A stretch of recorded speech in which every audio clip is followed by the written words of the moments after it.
Tuko ndani ya maudhui fi haqiqati al-imani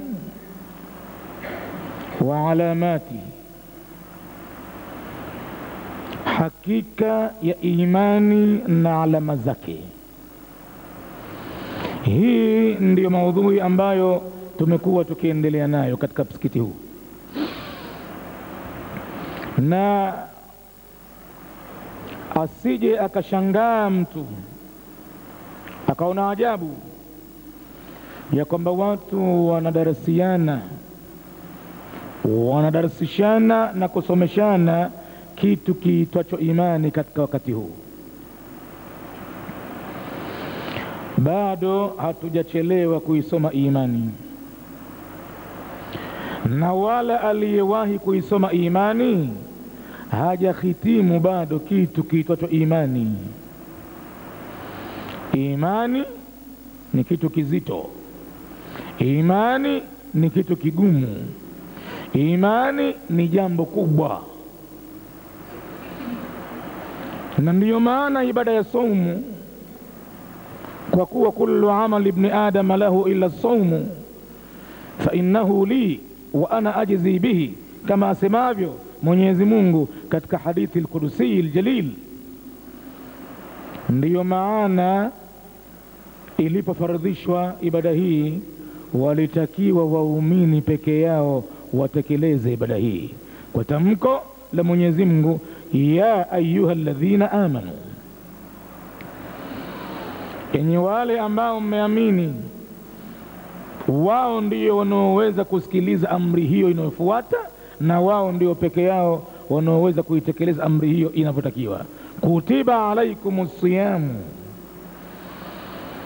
imefaradhishwa juu yenu ibada ya funga, kama kutiba ala alladhina min qablikum, kama ambavyo imefaradhishwa juu ya wale waliopita kabla yenu, la'allakum tattaqun, ili mpate kumcha Mwenyezi Mungu. Al-imanu awalan, al-imanu qabla kulli shay'in, al-imanu qabla al-amri, al-imanu qabla ash-shara'i'. Imani ndiyo iliyofunzwa na kulelewa Waislamu wa mwanzo pale Maka, kabla ya kupewa amri ya fanya na wacha, kabla ya kuteremka sheria yoyote kwenye Qur'ani. Kwanza miaka 13 ya mwanzo ilikuwa kila sura inayoteremka Maka inahusiana na mambo ya imani. Jinsi ya ukubwa wake jambo hilo ni kwamba sheria ziwe zinakuja baadaye. Kwanza utakayemtuma na kuamrisha sheria gani afanye, yataka kwanza awe ana imani, awe anamuamini Mwenyezi Mungu kwanza, halafu ndo kitakachokuja kimekaa pahala pake na atatenda, hata kama ni zito namna gani jambo, kuwa anayo imani. Akiwa hana imani, ataliona jambo lolote gumu na ataliona halikuelekea, na huu navya kumwambia. Na ndo ndipo aliokuwa hana imani, ndipo anapowatanguliza mwanzo maulama wake kabla ya mtume wa Mwenyezi Mungu na Mwenyezi Mungu. Ndipo anapoweka mbele maimamu wa madhehebu yake kabla ya mtume wa Mwenyezi Mungu na Mwenyezi Mungu mwenyewe.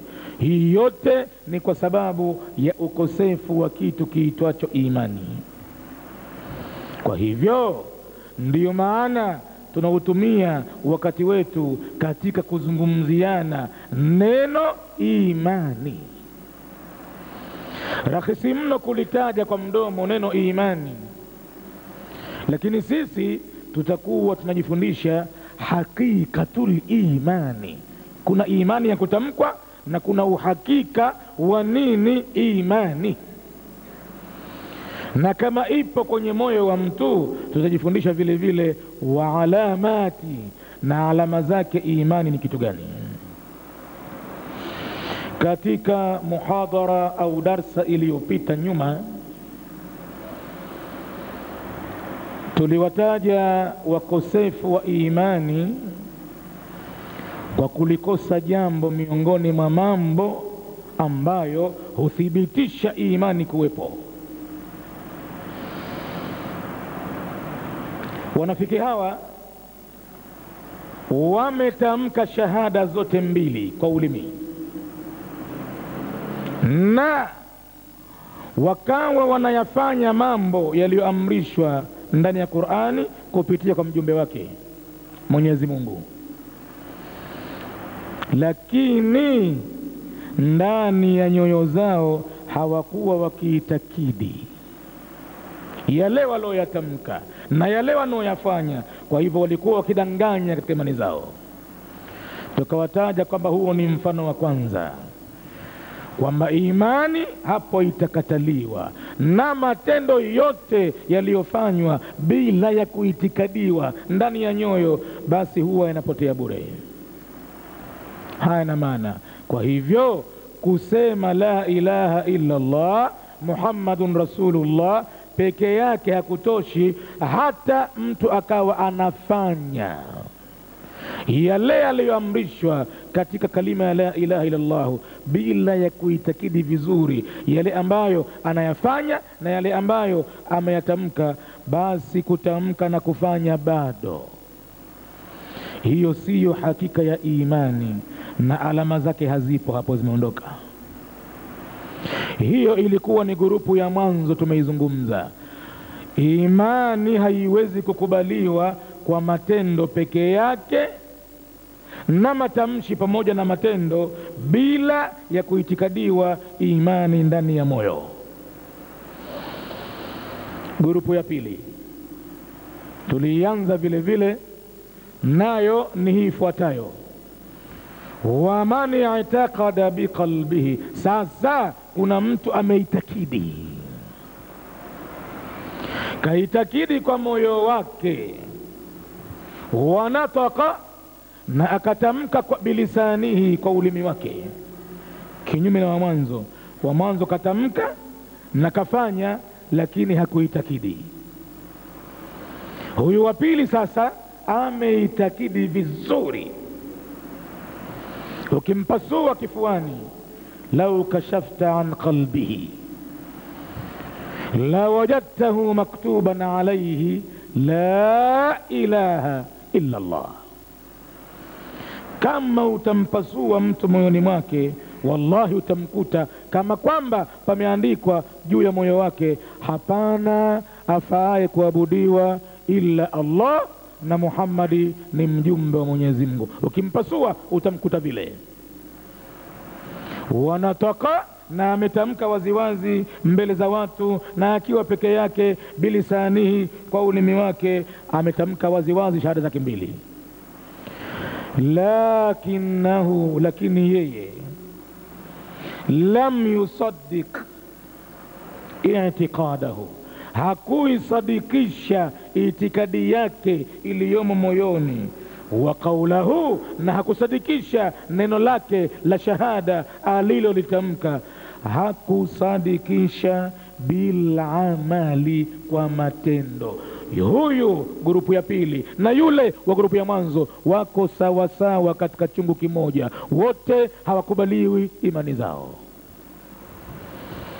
Na ndiyo maana twautumia wakati kuzungumziana jambo la imani, kwa sababu na sisi huenda miongoni mwetu ikawa twatamka kwa ndimi zetu, twatenda matendo kwa viungo vyetu, lakini ikawa ndani ya nyoyo zetu hamna imani sawa sawa, hatuitakidi.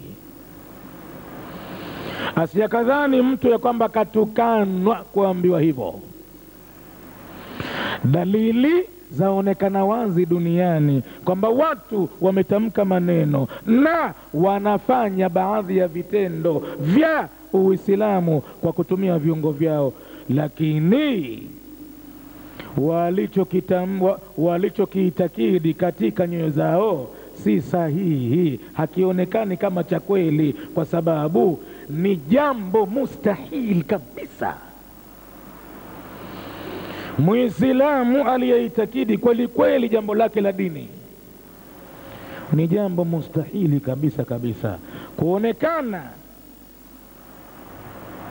anaweka kikao, anazungumza na watu, anafanya maneno ya kupitishwa dhidi ya jambo aliloliamini moyoni mwake, kwa kutamka waziwazi, vyombo vya habari visikie dunia nzima na magazeti yaandike ya kwamba umefika wakati muswada upitishwe kuzuia harakati za wimbi za Uislamu na Waislamu, harakati zake zikomeshwe. Ni jambo ambalo linakataliwa kabisa, mustahil, haliwezi kuwa la kweli katika nyoyo, hata kama katamka mtu shahada na hata kama anatenda baadhi ya kati sala, saumu na mengineyo, lakini kwa hayo anataka kuyapitisha, ina maana imani ima itakuwa nakis au ni sifuri kabisa, haimo. Mtume sallallahu alayhi wasallam katika kuyathibitisha hayo anasema, la yu'minu ahadukum, kabisa hakuamini imani ya kweli mmoja wenu, man akala, yule anayekula, washabia, na akashiba, wa jiranuhu, na jirani yake analala na njaa. Mtume anakataa kwamba hakuamini.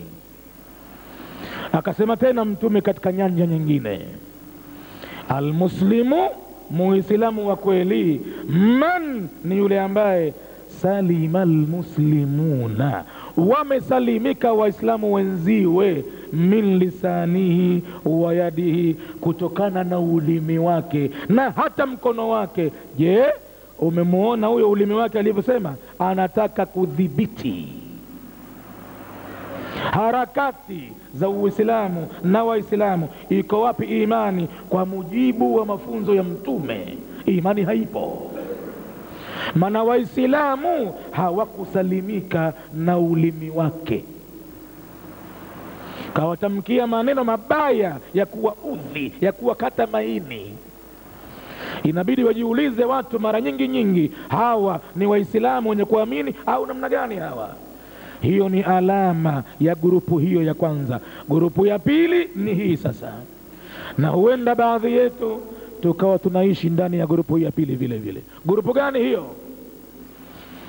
Man i'taqada biqalbihi, mwenye kuitakidi kwa moyo wake, wa nataqa bilisanihi, na akatamka kwa ulimi wake, lakini mtu huyo lam yusaddiq i'tiqadahu, hakuisadikisha itikadi yake. Maana imani ina alama, ulilolitamka lazima ulithibitishe ukweli wake kwa matendo ya kutumia viungo vyako.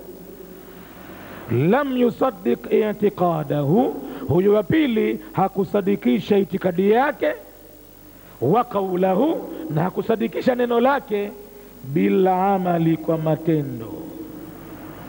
Ataadhibiwa mtu yaumul qiyama kwa sababu moja katika mbili. Lam takun amanat min qablu, imma hakuamini kweli hapo mwanzo, kadanganya, au kasabat fi imaniha khaira, au labda haikuchuma kwa imani yake alionayo, hakuchuma yeye khairi yoyote, kakaa na imani yake tu, kaamini, kaitakidi, lakini imani haina matunda. Qur'ani nzima itembelee, utakuta bustani yake inakukaribisha katika maua yapendezayo, maua yenye harufu nzuri, rangi mbalimbali, kwamba imani yako lazima iwe na matendo mema. Innal ladhina amanu wa amilu salihati, ahadi iliyopo, kanat lahum jannatul firdausi nuzula, lakini amanu wa amilu salihati. wal asri innal insana lafi khusr illa alladhina amanu wa amilu salihati watawasaw bilhaqi watawasaw bisabri. Lazima iwe imani imethibitishwa na kusadikishwa na matendo. Palipokosekana matendo au moja katika matendo ya nguzo tano za Uislamu, imani inakataliwa. imani si ya kweli. Atapataje thawabu za funga mtu asiyeswali ilhali ya kuwa kaamini, ameitakidi na katamka, lakini mbona matendo yameonekana yamekwenda kinyume, ameacha nguzo nzima haifanyi? Kwani kimemzuilia nini? Zito lipi baina ya funga na swala? Swala kila kipindi, ya Allah, muda wake dakika 7 katika saa 24, dakika 7 kila kipindi, labda 7 mara 5 35 dakika. 35 ni dakika katika saa 24, toa 35 tu za kuzungumza na Mola wako katika sala za fardhi. Kama itashindikana hiyo, imani iko wapi? Wakati ameweza yeye kufunga, na funga kama unavyoiona muda wake tokea kupambazuka alkhaitul abyadu min alkhaitil aswadi min alfajiri, mpaka kuzama kwa jua, na ugumu wenyewe ni kuzuia ladha. Matamanio yake yote mtu anayaacha, tena ya halali. Mke nyumbani ni wa halali, inabidi amsamehe kwa mchana ule. Vyakula vyake vya halali anaviacha kwa mchana ule, tofauti kabisa na ibada ya sala na nyingine nyingi mbalimbali. Aliwezaje Muislamu kufunga saumu kisha asiswali, kisha adanganywe aambiwe swala thawabu zake mbali na siyamu thawabu zake mbali? Hapana. Uislamu unakataa imani ya mtu ambaye hakusadikisha alilolitamka kwa matendo yake. Na alama ya kwamba hakusadikisha, mbona ametoka kwenye nguzo moja ya Uislamu? Katoka kwa nini? Haiamini, na aseme basi ibada ya swala haiamini, au anasema kama wasemavyo makafiri, watazameni wale mbuzi. Sisi Waislamu kama mbuzi kwa makafiri. Sijui kitu gani kilichowafanya wadanganyike. Huyu mtu wao Muhammad huyu kawapata kweli kweli hawa. Itizame mijitu siku ya Ijumaa inavyoharakia pahala kukaa kitako kwa muda wa saa moja au masaa mawili watayatumia pale. Sijui kawaroga kiasi gani hawa watu hawa. Na hivi kafiri akipita pale nje sasa hivi, namna ya macho yake yatakapotupa ndani, akiwaona watu wamekaa wanasikiliza muongozo wao watu wa dini yao, yeye atanong'ona na mwenziwe katika watu waliopumbaa, ama wamepumbaa kweli kweli hawa. Mwenyezi Mungu anathibitisha walionayo makafiri kwa Waislamu kama ifuatavyo katika sura Mutaffifina: innal ladhina ajramu kanu minal ladhina amanu yadhhakuna. Siku zote watu waovu kwa waumini wanawacheka wakiwakuta na mambo yao.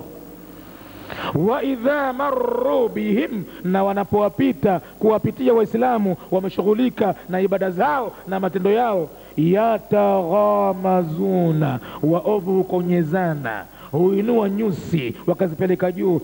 Mijitu hiyo hivyo wenyewe wanakwenda peponi, hivyo hao wanakwenda peponi, hao ndo watu wema hao. Unasun yatataharuna, vijitu vilivyotahirika, na sisi ni watu wabaya. Kaumu Luti wanasema kuhusu Nabii Luti na watu wake, innahum unasun yatataharuna, hivi vijitu vimetaka kutakasika, basi akhrijuhum, watoeni min qaryatikum, kwa sababu wao ni watu ambao wametakasika. Hivi ndivyo walivyo watu waovu. Wa idha marru bihim yataghamazuna wa idha nqalabu, na wakati wanaporejea ila ahlihim, kwa watu wao, inqalabu fakihina, hurejea hali ya kuwa wamefurahi, kujiona wao ndio wastaarabu, kujiona wao wametumia akili zao vyema, kujiona wao ndio bora zaidi kuliko wale wema waumini waja wa Mwenyezi Mungu. Inqalabu fakihina. Wa idha raauhum, na wanapowaona waumini na mambo yao wanayofanya ya khairati kumtumikia Mola wao, qalu, hapo tena hawastahamili, hutamka waziwazi kwa maneno, inna haulai, hakika watu hawa, la dhaluna, ni wapotevu. Katika mijitu iliyopotea twaonekana sisi Waislamu tumepotea sana sisi. Mwisho wanasema watazame wanavofurama, ati ndo na swali vile, watazame vile wanaona hivyo. Na ndiyo maana baadhi ya watu wakawa wakaidi katika ibada ya sala, wameichukulia kama kwamba ni kudhalilika kuliko pita mpaka unafurama na kama hiyo. Lakini unamuinamia nani? As-sual, unamsujudia nani? Wanapatikana binadamu kuwainamia watu wenzao, binadamu wenzao, hamwastajabi hao. Wanapatikana watu kuporomoka na kusujudu, kuwasujudia binadamu wenzao, na pengine si binadamu hasa, bali sanamu lake liko pale au picha yake iko pale, anaporomoka na sujudu. Lakini waumini waliyemsujudia Allah, la sujuda illa lillahi, na hiyo sijida haifai kutekelezwa illa kwa ajili ya Mwenyezi Mungu peke yake. Kwa hivyo waliposema inna haulai la dhaluna, Mwenyezi Mungu anajibu, anasema wama ursilu, na wala hawakutumwa, hawakupelekwa watu waovu, alaihim, juu ya watu wema, hafidhina, wende kuwahifadhi, waepukane na huo upotevu wanaoona wao. Hebu na waniachie waja wangu kama walivyo, na halafu wataona nani mpotevu. wasayalamu alladhina kafaru ayya munqalabin yanqalibuna, wataona karibuni hivi makafiri ni kwenye mageuko gani wanaelekea. Wakati utakuja, wakati utafika, watamuona nani aliye muovu. Wama ursilu, na wala hawakupelekwa watu waovu, alaihim hafidhina, juu ya watu wema wenye kuwahifadhi kwamba wasipotoke, na wanaachie mwenyewe waja wangu. Itafika siku, falyawma alladhina amanu minal kuffari yadhakuna, basi siku hiyo wale ambao wameamini kwa makafiri ndo wanawacheka. Je, ikifika hali kama hiyo tena watawacheka vizuri sana, kama alivyosema William Shakespeare, katamka maneno mazito aliposema he who laughs best, yule aliyecheka mwisho ndo aliyecheka uzuri zaidi. Unacheka katika afu ya mwanzo kwa kujiona umetia magoli mawili timu yako, hata ngoma haijesha, una overconfidence kwamba ushashinda, na unaanza kuvua nguo, unakwenda uchi, unaanza kutukana, mambo yako uwanjani hayajesha. Hebu ngojea filimbi ya mwisho ilie, ujijue kama ushashinda au vipi. Atakaye cheka mwisho ndo aliyecheka vizuri, na Mwenyezi Mungu anasema falyawma alladhina amanu, basi siku hiyo wale ambao wameamini minal kufari, kwa makafiri, yadhakuna, watakuwa wanawacheka, tena kicheko chenyewe, ala al-araiki, wakiwa juu ya matakia, makochi ya fahari, yandhuruna, wanamwangalia binadamu anavoruka juu kisha akakaa chini ndani ya jahannam, analishwa chakula cha mzakumi na kumiminiwa maji ya moto. Wanaambiwa dhoko, onja, innaka antal azizul karim, wewe si mtukufu, wewe si mheshimiwa, wewe si unataka kumdhibiti mja wangu mwema, sasa tudhibitiane mimi na wewe, atomdhibiti mwenziwe nani? Siku watakaokaa kitako watu kwenye matakia ya fahari, wanawaangalia watu wanaruka wakikaa, chakula cha mzakumi kimewakwama, hakipandi hakishuki. wa yastaghithu, wakiomba msaada wa maji, yughathu, watasaidiwa, lakini si maji, bima'in kalmuhli, msaada wenyewe ni maji kama mubili mchafu unaomwagwa, mbaya hata wasura na umoto kuliko chochote. Kinywaji hicho yashwil wujuha, kinababua ngozi za uso kabla hata kinywaji hakijafika ulimini. Sikwambii tena kikifika ulimini na tumboni kwenye chango hali itakuwaje. Bisa sharabu, ni kinywaji kibaya mno hicho. Wasaat murtafaka, na ni ubaya wa mapumziko mtu kwenda kuambiwa kapumzikie pale katika jahannam. Bas al-imanu sahih, imani al-haqiqi lazima iongozane na matendo mema. Lazima ukitaka kujicheki mwenyewe bila kujipendelea, kaa kitako juu ya kitanda pale, akili yako ishatulia pale, mahangaiko yote ushayaacha pale. Kabla ya kukujia usingizi, anza kujiuliza, anza kujihisabu, kutwa yangu ya leo nikiwa niko katika ibada ya saumu yangu imekuwa na matunda gani? Maana yake Bwana Mtume sallallahu alaihi wasallam siku moja alipowauliza masahaba wake, nani kaamka miongoni mwenu leo kafunga? Watu wanatizamana. Sayyiduna Abu Bakari akajibu, ana ya Rasulallah, mimi nimefunga leo. Anauliza hivyo kwa sababu ilikuwa si funga ya fardhi, funga ya sunna tu. Sikwambii sisi sasa hivi tumo katika funga ya lazima. Alhamdulillah, kila mmoja wetu kamka kafunga. Suala lake Mtume la pili lilikuwa, man minkumul yawma, nani miongoni mwenu siku ya leo aada maridhan, ameshamkagua mgonjwa? Watu wanatizamana. Abu Bakar kainua mkono, ana ya Rasulallah, shamkagua mgonjwa zamani. Suala lake Bwana Mtume la tatu, man minkumul yawma, nani miongoni mwenu asubuhi ya leo tasaddaka ala miskinin, ameshawahi kutoa sadaka kumpa maskini? Watu wanatizamana. Kakosa mtu kuamka na saumu, kakosa kumkagua mgonjwa, amekosa kutoa sadaka kumpa maskini. Abu Bakari anasema, ana ya Rasulallah, nishawahi. Suala lake la nne Bwana Mtume, man minkumul yawma, nani miongoni mwenu siku hii ya leo shay'a janazatan, ameshindikiza jeneza la Muislamu mwenziwe kenda mazikoni? Nani leo? Watu wote kimya, wameondokea zero kwenye mtihani ule. Abu Bakar anajibu, anasema, ana ya Rasulallah, ni mimi, mjumbe wa Mwenyezi Mungu. Basi Bwana Mtume akamwambia, haya kusanyiki mambo haya manne kwa mtu mmoja katika siku moja, illa dakhala aljanna, hakuna hivyo wala hivi, taingia peponi tu. Hebu jaribu kuyakusanya hayo Muislamu, na wala si magumu, mepesi sana. Unaweza kuamka asubuhi, na siku za hivi sasa hivi ndio siku ambazo pata sote. Zile nyingine za sunna ni tabu kuamka asubuhi umefunga, tabu.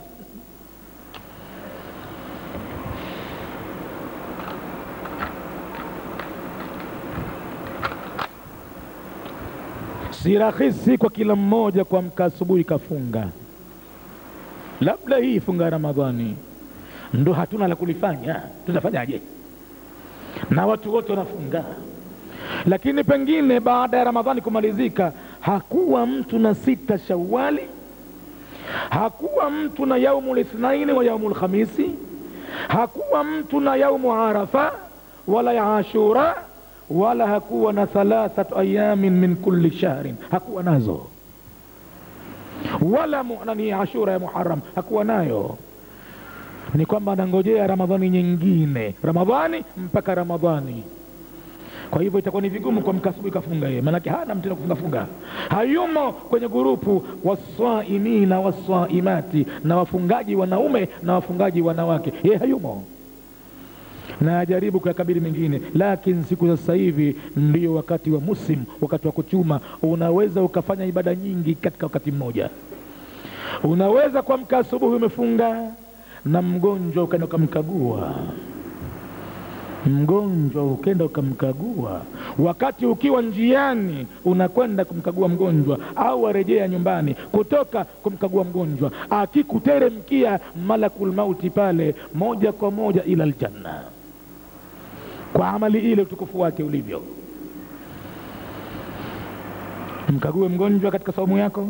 Halafu kama kipo chochote, si lazim kiwe kingi sana kama wale walivyo navyo wingi, na wewe kitu chako kidogo ulicho nacho kikubwa mbele ya Mwenyezi Mungu, maana ndo hicho umesamehe baadhi ya mambo ukafanya kujikurubisha kwa Mwenyezi Mungu, kwa hicho toa kidogo, jikusanyie. La tatu ile, amka kwa saumu, mtizame mgonjwa, halafu toa sadaka. Na likitokea jambo la fardhi kifaya, mwenzako ameondoka duniani, jitahidi kwenda kumshindikiza. Hata kama hutopata qirati 2, nenda mpaka pale ukasalie.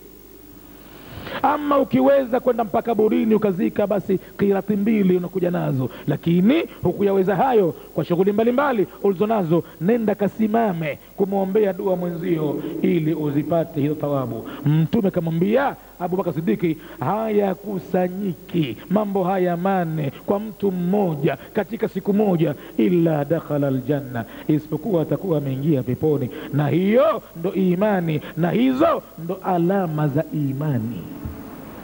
Lazima imani iwe na matendo mema. Hamna matendo mema, imani yako anza kuifuja, ishambulie, jilaumu, jiambie mwenyewe, mimi imani yangu imani gani mimi? Watu sasa hivi washarudi msikitini alfajiri, mimi mlala mpaka saa 4 ya mchana, imani gani? Halafu isitoshe watu kafa mtu mkuna mazikoni, mimi niko karatani, niko kwenye bao. Jiambia imani gani? Uongo mtupu, imani gani? Watu wako madarasani wanasoma na kusomesha, wewe unacheza keram katika mwezi wa Ramadhani huu. Jiambie mwenyewe, imani gani nilionayo mimi? Hivyo kweli mimi natarajia nikapate matukufu kwa Mwenyezi Mungu? Iko wapi alama yangu ya imani?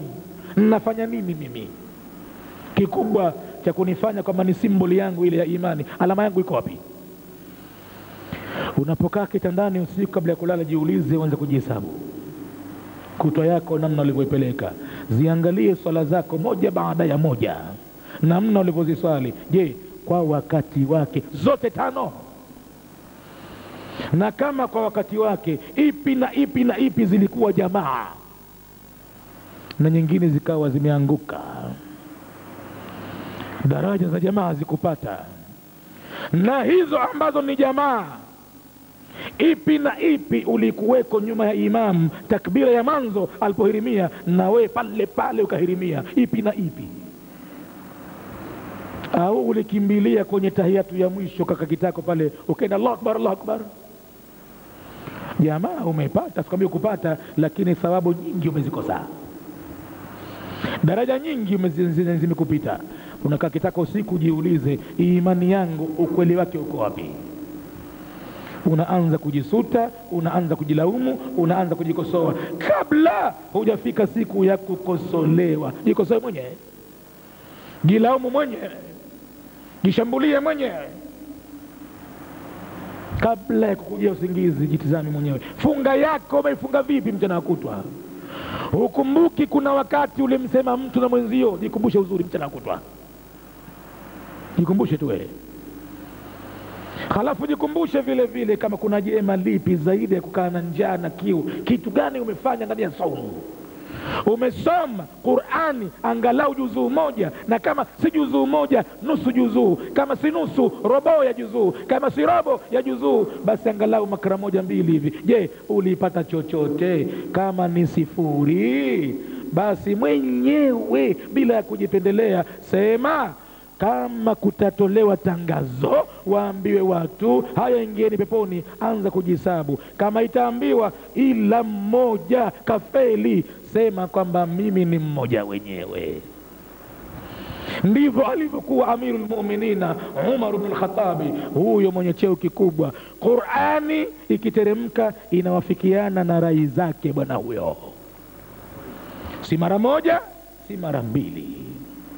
Mtume wa Mwenyezi Mungu akatamka maneno makubwa kuhusu bwana huyo, akasema, ash-shaytanu yafiru min Umara, shaytani anamkimbia Umar, hawezi kumkabili face to face. Akaanza kumchezea, akamchokoza, akamshawishi, akampotoa. Akimwona Umar yule, shetani anageuza njia pia kwingine, namna alivyokuwa. Akatamka tena bwana mtume kuhusu bwana huyo maneno mazito sana, akasema, lau kana nabiyyun ba'di, ingelikuwa utume unaendelea baada yangu mimi, la kana Umar, angelikuwa Umar mtume, lakini hicho kitabu kimefungwa. Halafu msikilize anavyosema Umar wenyewe tena, yeye ni ahadu al-ashara min al-mubashirin lahum bil janna, mmoja katika watu 10 waliobashiriwa pepo wenyewe wa hai kwa kinywa cha mtume. Lakini pako pahala anasema, likitolewa tangazo yaumul qiyama, kullu nnasi yadkhuluna aljanna illa wahid, isipokuwa mmoja. Anasema la dhanantu, nitajidhani, annani, kwamba mimi dhalika alwahid, ndio huyo mmoja wenyewe nilofeli. Sikwambii tena wewe uliokuwa huna kitu. Akifanya competition kubwa yeye na Abubakar katika kushindana kwenye wema, kuifuata Qur'ani, wanaiawil fastabiqul khairati, wakishindana kweli. Kizee haoni, hana wa kumtizama, mwanawe kisha kufa katika jihadi, kabaki peke yake, kwa maana peke yake. Isitoshe baada ya uzee wake kipofu pia. Katika peleleza yake Saidna Umar ya kwenda huku na huku kutafuta wema, afanye biashara ya siri yeye na Mwenyezi Mungu, mtu asijue mwingine, iondeke ria manake. Akakikuta kibanda hicho, akakiendea. Ndani kuna biki kongwe kipofu, anamuuliza, mama wewe huku unakaa peke yako? Naam mwanangu, nakaa peke yangu. Kwa nini? Akamba, naam mwanangu ameshauawa katika jihadi, na hapa nilipo mimi ni mjane, mume wangu kafa zamani. Sasa kwa hivyo hapa ninafanya mambo ya kubahatisha mimi hapa hivyo. Saidna Umar akasema, pato ndio hili, chumo ndio hili, hiyo ndio imani tunayoizungumza, al-imanul hakiki.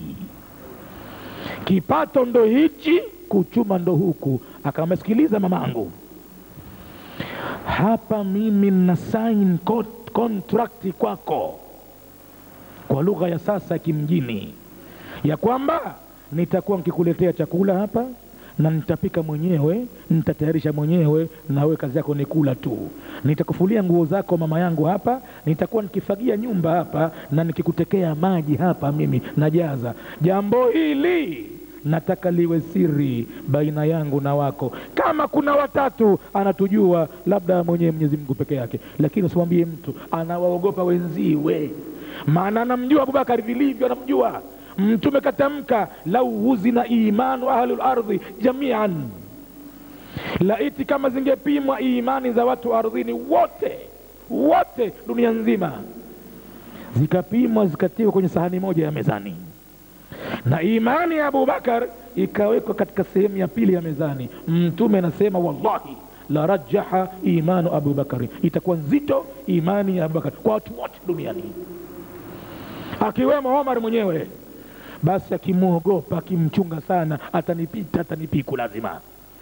Mama yangu, habari hii ifanye iwe siri baina mimi na wewe. Bimkubwa kaitikia, kapata nini bimkubwa kumpata mtu wa kumsimamia maisha yake? Kapata nini? Alikuwa kiomba na kuomba katika ibada zake, mara imetokezea kweli, Mwenyezi Mungu niletee mtu mie wa kushikia maisha yangu. Hapa nilipo sioni kisima, siwezi kwenda, hata kama nitakwenda kwa kubahatisha kuna wadudu njiani, kuna nyoka. Mwenyezi Mungu niletee mtu. Kamletea. Na Abu Bakar naye vile vile anapita akisakasaka amali ya siri baina na Mola wake. Si atakigundua kibanda kile, si atakwenda apiga hodi na yeye. Kupiga hodi anauliza kama alivyouliza Umar, na akajibiwa vile vile. Na yeye Abu Bakar akaamua kufanya kazi zile, lakini suala lake lilikuwa jambo lile liwe siri. Yule bi mkubwa fahamu zake maskini kitu kizima, aliona ndo yule wa mwanzo, hakumtambua kadi mwingine. Mwanangu, nishasikia na nimekubali, au niamini, si ushanambia hii jambo? Si simwambii mtu mie. Abu Bakar anakuja mapema zaidi kuliko Omar, anateka maji, anafagia, kama kuna chakula, kama Omar atakileta kupika, yeye atakupika mwenyewe na kutoka huko. Akifika pale ampe kula tu basi. Saidna Omar akija pale too late, ameshachelewa, kazi zote zimeshafanywa, anaghadhibika na anamuuliza bi mkubwa, nani aliyekuja hapa? Akamwambia, mwanangu, hii ni siri, siwezi kumtaja, nimeambiwa simtaje. Akaona maneno yale ya kutaka siri ile iwe kayatamka yeye Omar. Sasa lakini nani huyo aliyegundua siri hii? Akanipita mimi. Akasema, ngojea najibanza pahala niangalia hayo mambo, nani atakayekuja alfajiri hii? Kajibanza katika pahala kwenye kiza kiza, haonekani. Ala, tahamaki kujibanza kule, kumbe kuna mtu keshafika ndani anafanya kazi ndani kule, yeye kajibanza nje huku, mtu yuko ndani anafanya kazi zake. Pakufua kafua, pakufagia kafagia, pamaji keshateka. Anatizama hivi, mara anamuona mtu atoka ndani kule, akamjongelea karibu kumcheki, ni nani huyo? Alipofika kwa sawasawa yake kumuona, anamuona Abu Bakar kishamtangulia. Alikula yamini Omar, kumbe ni wewe Abu Bakar. Wallahi sijapatapo kushindana na wewe katika jambo lolote la kheri ila umenipita, na sasa hivi pia umenipita uchochoroni kama huku pia umekuja. Ama kweli mtume kasema zipimo imani za watu wote ardhini, na ya Abu Bakar itazidi yako wewe. Basi bwana, napiga suluti sasa kwako. Najua kwamba umeshindwa, najua kwamba nimeshashindwa na wewe sikuwezi. Hivi ndivyo ilivyokuwa imani za kweli, zina alama maalum.